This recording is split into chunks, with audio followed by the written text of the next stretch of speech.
I would be remiss if I didn't bring up AI. I don't know if there is a profession right now that doesn't feel like, uh-oh, what is that going to look like? And what jobs are going to be at risk and how, are things going to change?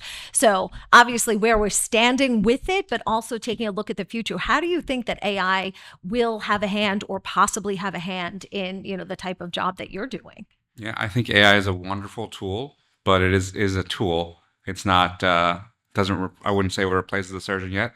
I mean, I use AI currently to help write notes and to help bring down some of the tedious tasks that are associated with being a doctor. But ultimately, it comes down to when I treat patients, I'm treating them with my hands that have gone through more than a decade of training to understand how to work around the very sensitive human tissues in the body that is the brain and the nerves and the spinal cord.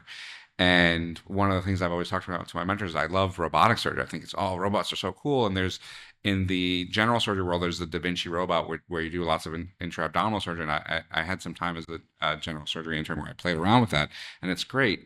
But it still to this day doesn't have the kind of haptic feedback that you get as a neurosurgeon working around nerve tissue. So maybe one day that technology will get there, but the technology has to get there, and then they have to train an AI to use that technology before you could really replace surgeons with a robot. Right. Yeah. Yeah. And now, Dr. Pendleton, what do you think? And I also wonder, do people come in with they put it in and they think now they know your job or know what you should be doing and have this different information, and how does that affect the role that you're able to play?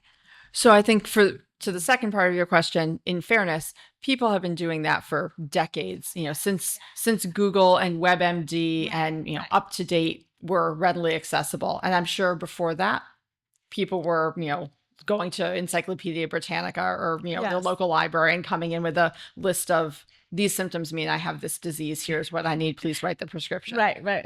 And that hasn't changed. Okay. Other than it's maybe becoming a little more prevalent. I've yet to have someone who comes in and tells me that ChatGPT told them they have a brain tumor, but get a lot of Google said and up to date and WebMD said. I think there's a role for AI as a tool. It's something to add to the surgical armamentarium of how you're able to approach diagnosis and treatment of patients. It certainly can be beneficial in reducing the non-clinical aspects of what we do. So dictating notes, documentation, paperwork, those things that really are not the thing any of us went into medicine for, but are an increasingly prevalent and important part of clinical care.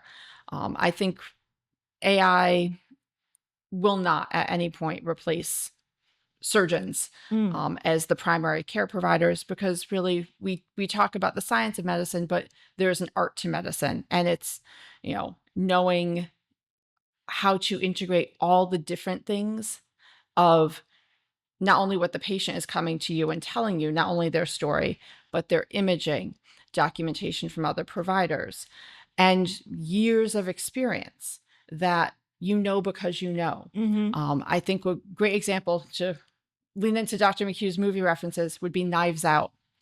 Oh boy. No, I don't want to spoil the movie. Okay. Because it's an excellent whodunit. I do love crime stories, but part of it hinges on multi-year experience of just knowing what something is without having to think about it, without having to Google it, just knowing because for years and years and years, you've done this thing and your hands know what even your brain can't put together. Yes. So from that standpoint, I think AI will remain and become an increasingly popular tool. I'm not particularly concerned about losing my job to it at this juncture. Okay. And Dr. McHugh, what do you think? Where's AI? Yeah, I mean, it's a big topic. We could talk forever on AI. Right? We could do a whole separate podcast. The next one. I think there's pros and cons. Like some of it will be great for medicine. A lot of as many of us are aware, in this country, we spend an inordinate amount of money on healthcare. And AI has the great potential to kind of compress most of that spend because a lot of it's on the bureaucracy. The other thing you'll hear a lot about in our profession is physician burnout. And a lot of that is based on the record keeping and the bureaucratic side of medicine. And the electronic medical records and the technologies to this point have actually made it worse. The folks from 30 years ago who did it all paper-based we're far more focused on the patient, and hopefully AI can take that out of the hands of physicians and automate it. That'd be great, right? Right, right. On the flip side, there's pitfalls, and we're constantly battling insurance companies to get approvals and authorizations, and they're already putting AI in place to prop up their defenses for care denials and things like that. And that's potentially an area for abuse. To Dr. Pendleton's point, Elon Musk was recently on a podcast and said within 3 years, everybody will have a robotic surgeon. Right. And he's famous for overpromising and not necessarily Under-delivering. delivering. Yeah. So I would, listen, I can see what he's talking about. However, spatial intelligence is different than language-based intelligence. And right now, all of it lives in the LLM world. And so you have to have this spatial intelligence component to really be doing surgeries with robots and things like that. Most people will read about robotics and spine surgery, but for the most part, it's like a actuator arm that kind of tells you where the tumor is or where the spine problem is. And it's largely gimmicky, in my opinion, at this point, right? Okay. Hopefully it develops further. I was in the operating room the other day and a student was there. And to Dr. Pendleton's point, these tissue planes, they look very similar. It's a lot of haptic feedback, how it feels. The student asked, Dr. McHugh, how do you know you can, remove that piece of tissue and it won't cause an issue? And I was honestly stunned momentarily, right? I'm like, at this point, I don't even know if I can put it into words. There's a probabilistic element to it where it feels a certain way. There's a certain risk to that particular move you're about to make. And your judgment in a split second just says it's worth making that move.